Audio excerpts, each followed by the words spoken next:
rally zinajazwa at long last, hakuna kura.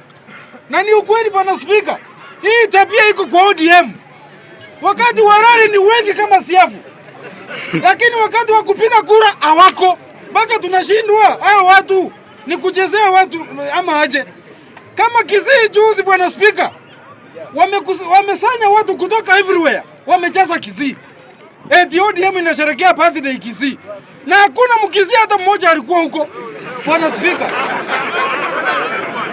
Sasa bwana Spika,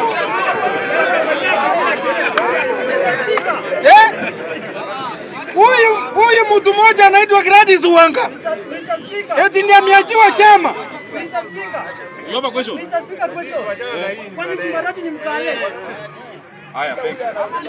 Najua bwana Spika, hivi ndio watu wa ODM wako. Nimesema hakuna mtu wa chini Mkisii alikuwa kwa ODM. Simba Arati tu mliona huko sababu yeye ni deputy party wa chama. Na mimi namuoni. Wewe Simba Arati, don't be used by Gladys Wanga. Just step in.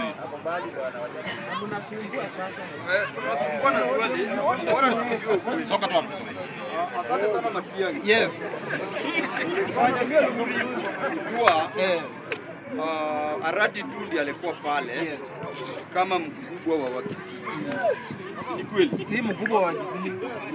Kama deputy party wa ODM. Huyu mtu ni governor wa huko, si ndio? Haina shida. Na ticket gani? ODM. Ni sawa. Which criteria did you use ili ujue huyu kijana tu ndiye hapo hapa, huyu anaitwa Arati? Yes. Na huyu mtu wa chini ya yuko, ulitumia mbinu gani? Kaa huko ni kujibu. Hata mimi nitatumia. Sawa, kaa huko ni kujibu. Bwana Spika, nijibu ndugu yangu. Mimi wakati nilikuwa naangalia TV, ninaona wale watu wako ODM. Simusikize ni wajibu. Ona please. Patia time I explain.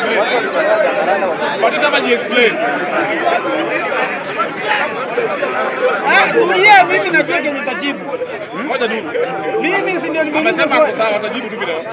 Acha ajibu swali. Wacha najibu yake. Please. Bwana Spika, wacha nijibu ndugu yangu.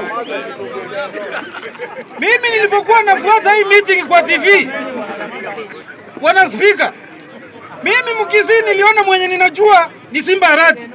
Kitu ya pili Bwana Spika, niliona gari za forward, nikaona gari za metro, nikaona gari sio kutoka Kawangware, au ni gari za Wakisii Bwana Spika. Hizo ni gari zimebeba Wajaluo kutoka Nairobi, zingine zimebeba